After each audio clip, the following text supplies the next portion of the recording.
So ayun guys, kagabi nga pala bago kami pumunta rito, syempre kumain muna kami ng balot pampatigas ng tuhod. Nag-check-in kami.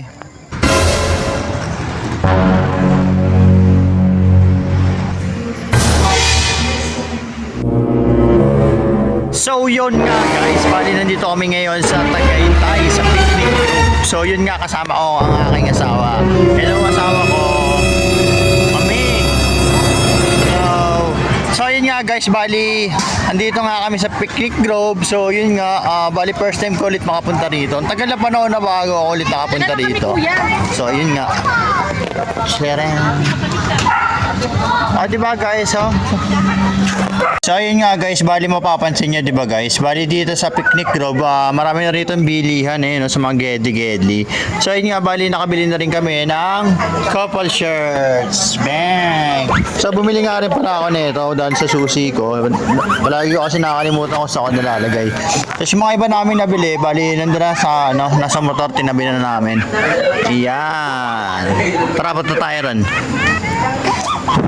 So, bali nga ang purpose talaga namin ng asawa ko, dapat talaga magbe-beach kami. Kasi nung nakaraan, inaya ko siya. Sabi ko sa kanya, magpaalam siya sa boss niya na di siya papasok para makapag-beach kami. So, yun nga, bali okay naman, pinayagan siya. Kaya lang, pagdating namin sa Cavite kagabi, nag-check-in kami. Nung morning na, nagpunta na kami sa beach. So, yun nga, walang tao. So naisipan namin na dito na lang dumiretso sa Tagaytay. So from Noveleta to Tagaytay, tumakbo kami ng 44 kilometers. Yan. So yun nga, bali kanina nasa picnic grove kami. Hindi, People's Park. Tara, punta tayo dito. So yun nga, bali kanina nasa People's Park kami. Yun nga, ito Montage Kim People's Park.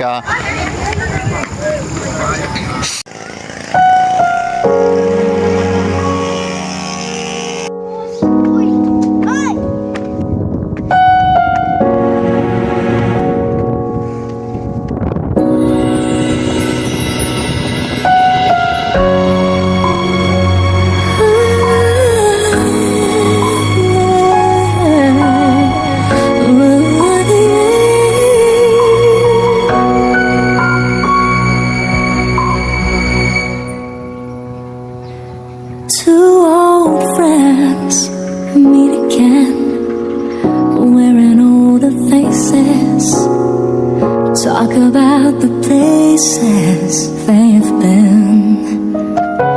Two old sweethearts who fell apart somewhere long ago. How are they to know? Someday they'd meet again and have a need for more than reminiscing. Maybe this time it'll be like